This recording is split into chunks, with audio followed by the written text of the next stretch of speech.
Assalamualaikum semuanya, kembali lagi di channel ini tentang seputar Islam. Simak video ini sampai selesai agar tidak gagal paham. 9 dosa manusia yang paling disukai iblis, na'udzubillah. Iblis dan setan merupakan makhluk yang suka menggoda makhluk Allah Subhanahu wa Ta'ala. Bahkan tidak jarang mereka menjerumuskan manusia ke dalam dosa yang tidak disadari manusia itu sendiri. Riwayat iblis menyesatkan manusia sudah dilakukan sejak zaman Nabi Adam alaihissalam akibat godaan iblis yang terkutuk Nabi Adam alaihissalam dan istrinya, Hawa, diturunkan ke bumi. Ada banyak cara yang dilakukan setan dalam menggoda, merayu, dan menyesatkan anak Adam. Berikut ini adalah 9 dosa yang paling disukai iblis dan kerap manjur untuk menggoda manusia. Na'udzubillah, semoga Allah Subhanahu wa Ta'ala melindungi kita. 1. Tazyin atau kamuflas menghiasi perkara seolah baik. Setan tidak mengarahkan seseorang kepada dosa dan kejahatan, melainkan menghiasinya secara bertahap.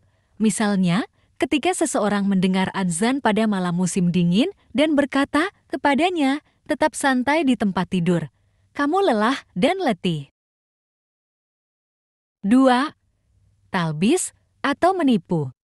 Setan mencoba menipu pikiran manusia dengan meyakinkan dia bahwa larangan sebenarnya diperbolehkan. Sebagai contoh, seseorang ingin mendapatkan pinjaman berbasis bunga dari bank untuk membeli rumah atau apartemen, maka syaitan mengatakan kepadanya bahwa ini pinjaman diperbolehkan karena tidak berbuat jahat kepada orang lain.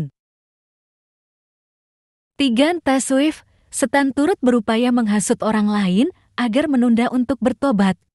Syaitan membuat manusia terus menunda untuk bertobat dengan mengatakan masa muda merupakan tahap yang terindah dan taubat bisa dilakukan di lain waktu. 4. Tahwin, meremehkan hal kecil seperti dosa kecil. Setan juga mengajak manusia untuk meremehkan dosa-dosa kecil. Setan menyatakan bahwa orang lain jauh lebih banyak melakukan dosa besar. 5. Setan berupaya membuat manusia tidak berada dalam jalan yang lurus. Hal ini karena mereka harus lebih taat, sedangkan orang lain akan memusuhi dan mengejeknya. 6. Atais. Upaya lainnya yakni membuat manusia putus asa dalam bertaubat.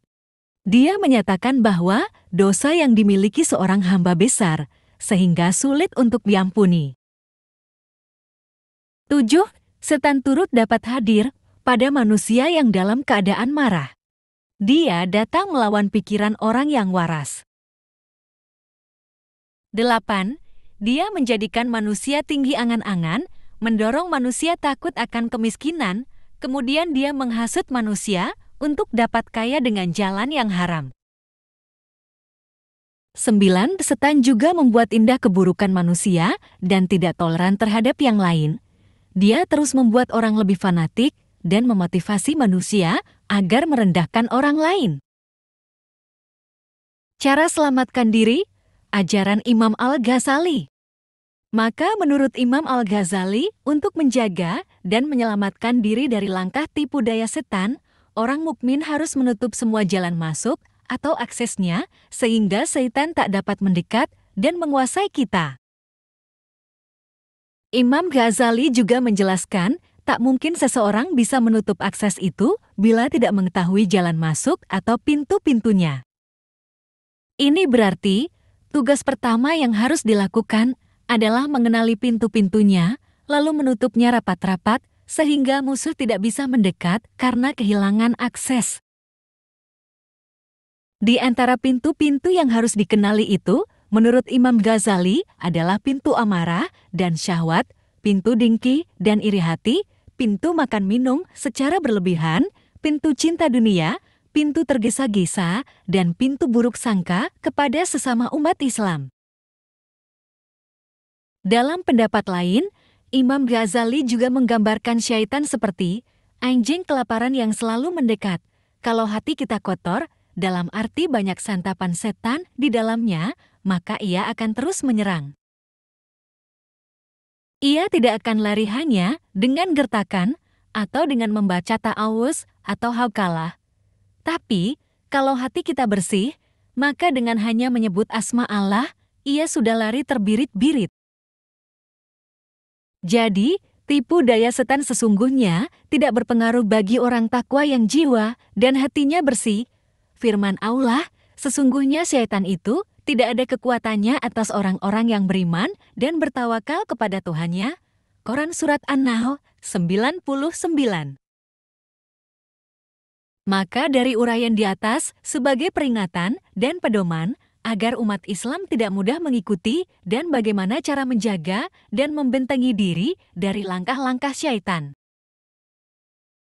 Hai sekalian manusia, makanlah yang halal lagi, baik dari apa yang terdapat di bumi, dan janganlah kamu mengikuti langkah-langkah setan, karena sesungguhnya syaitan itu adalah musuh yang nyata bagimu.